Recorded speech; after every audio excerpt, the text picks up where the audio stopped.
point of view of what all you would be doing. I'll come to the other aspects of signals in actual role of signals. Today, if you look at communications is there in everything. Whether it is self-perforce gun, which can be automated, right from there's a UAV flying. UAV is a remotely piloted aircraft, unmanned aerial vehicle. It is being somebody is flying it from thousands of kilometers away. It is picking up a target. That target is immediately sent to a gun with or the missile system, a weapon system. It is somebody in the command chain says, okay, fine, engage, destroy it. Automatically, the gun is given the coordinates, everything. Automatically the appropriate weapon system will be loaded on that gun and it will fire, right? And after it is fired, what is the extent of damage, has it been destroyed or not, or you need to repeat the fire? All that is there. So all this, if you see, is one loop, which we call actually the OODA loop, that is observe, orient, decide, and act, right? Okay. All this is happening automated, and it happens in communications. So as a result, that is the importance which signals has. Today, if you have a infrastructure, the cloud, it is there. The signals is manning it. Whether it is cyber domain, it is signals is doing it, right? Communications have to be omnipresent. It has to be right from the foremost entity, whether it is a soldier or a surveillance device or remotely unmanned device, whatever is there, right up to the army headquarters and to the the national command post and others, where the politicians and others are viewing the battle and making decisions and their strategies.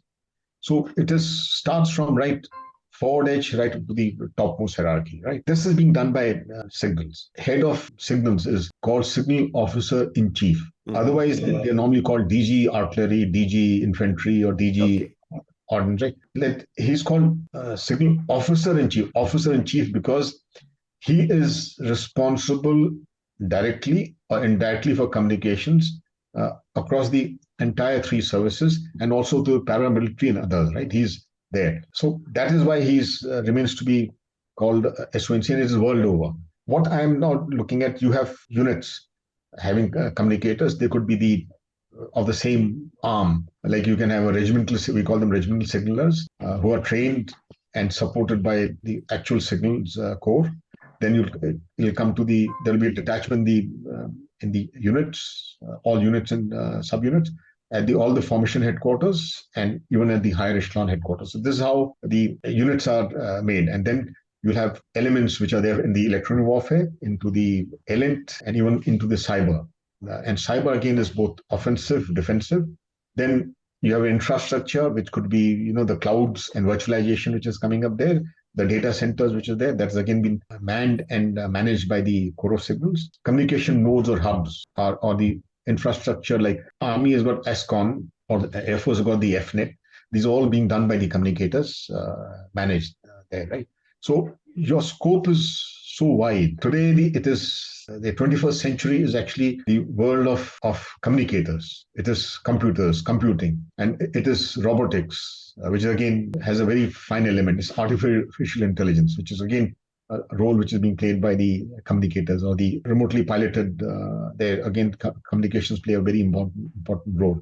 So your horizon is very vast. Now a question will come, will you be exposure to all these? During courses, you may get a feel of all these aspects, but thereafter, you will specialize into a few. Like in my case, I first specialized in computer science, having done the MTech from IIT Madras after my ND and BTech, which is then BTech is a general course for everybody. From there, I came into a data center, which was the mainframe, computer centers.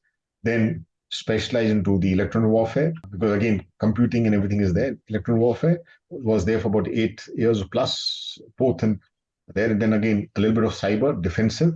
Offensive cyber is what you call that, hacking and things like that, disruption, which is there. It's a little different, but certainly the defensive cyber to protect your own systems is there. You get an exposure, got an exposure there. And of course, as ESCON director, rolling out of the entire infrastructure and setting up the clouds. So you see, an officer will have a experience in all, but he will specialize into a certain aspects, right?